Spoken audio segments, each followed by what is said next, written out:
because once I get it on the machine, I actually take out the pins on the right side of the hat and try to pull it to lay flat, and it still would not lay flat. The hat was so stiff. I felt like I should have soaked it in some water and loosened it up a little bit, or gave it an enema or something to loosen it up or something, and the hat wouldn't have been so stiff. I mean, it was driving me crazy. No matter.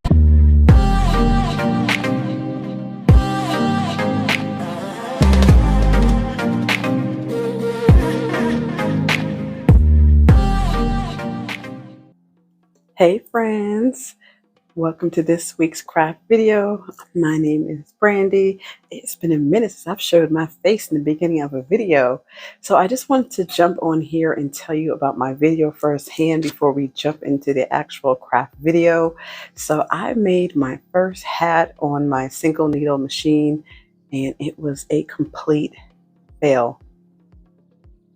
But that's okay though. I learned as I went. So let me go ahead and jump into it and tell you guys how it went, right? So I did the design, just the name of my company, Simply Created and Design LLC. Why not brand, my company on a hat, when you're out and about. I know I've talked about it before in previous videos, wearing your own brand. I thought it was a great idea. So it's just a simple hat. I did an embroidery sectionals with my business name on it.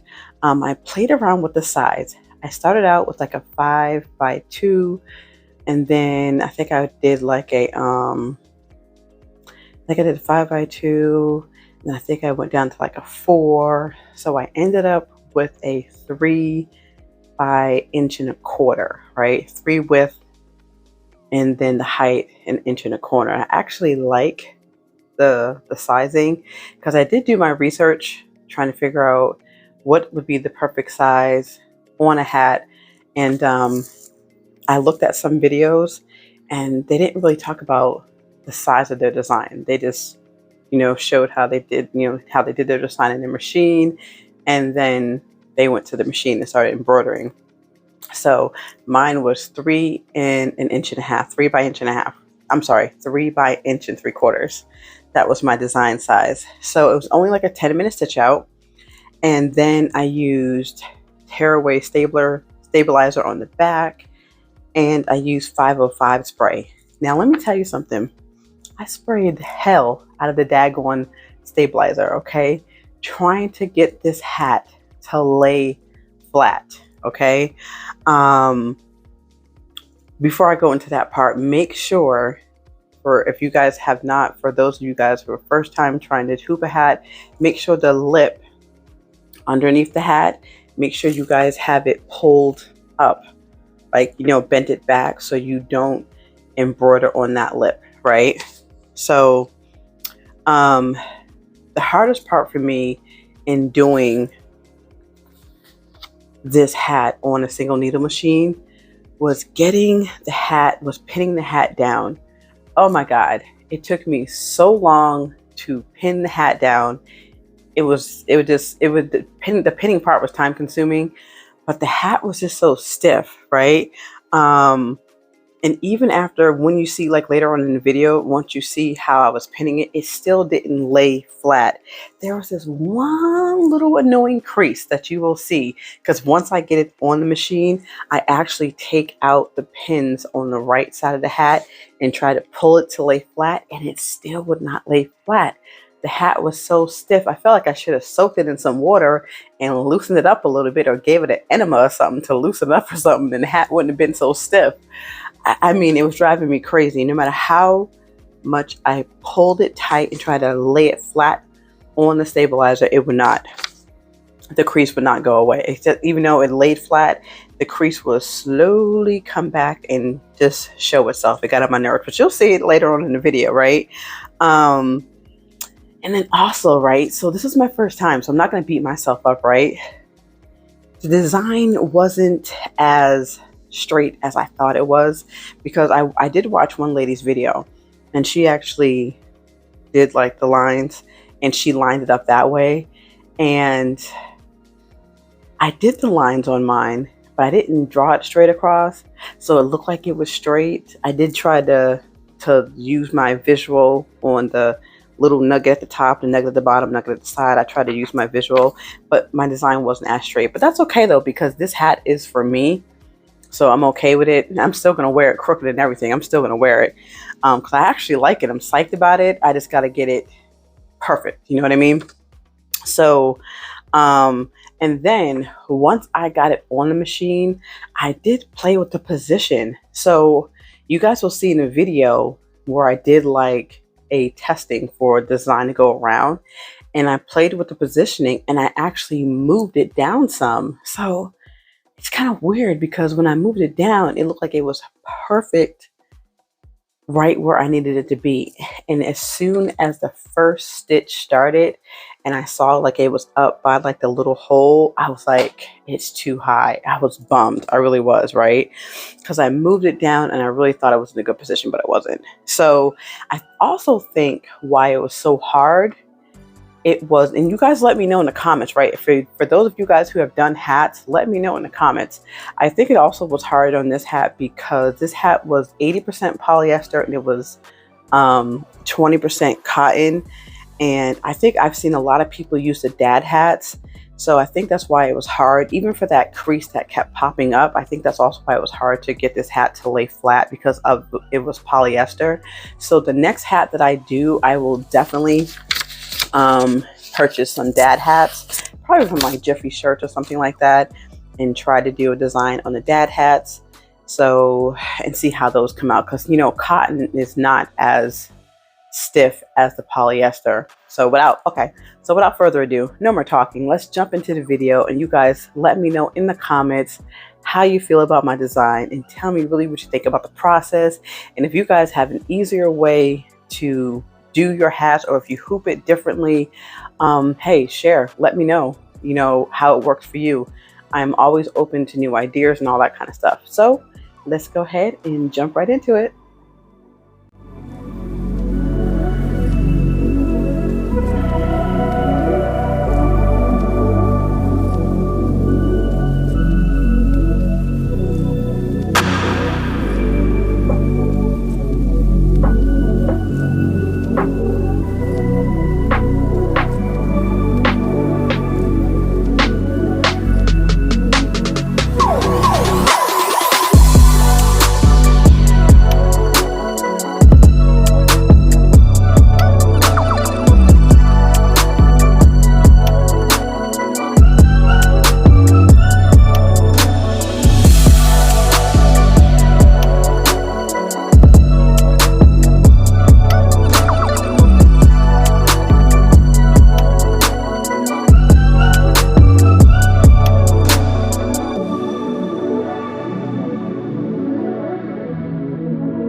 And the Bible says, don't despise small beginnings, which simply means that if you start out really, really small, I don't care who's laughing at you, who's talking about you, don't despise it, because that is where the nucleus of it all is, man. Yeah, so don't despise it, embrace that, because had I not had any of those steps, I promise you, I wouldn't be in the place I'm in. Even with the jobs I had as a used car salesman, as a bill collector. Yeah, you know, people are like, you did those jobs? I was, yeah, and when I'm negotiating the contract, I remember all of that stuff. You see what I mean? So all the things that you have in life, all the tools that you're getting, they're not wasted. They'll find a way in your life when you get to your purpose of your dream.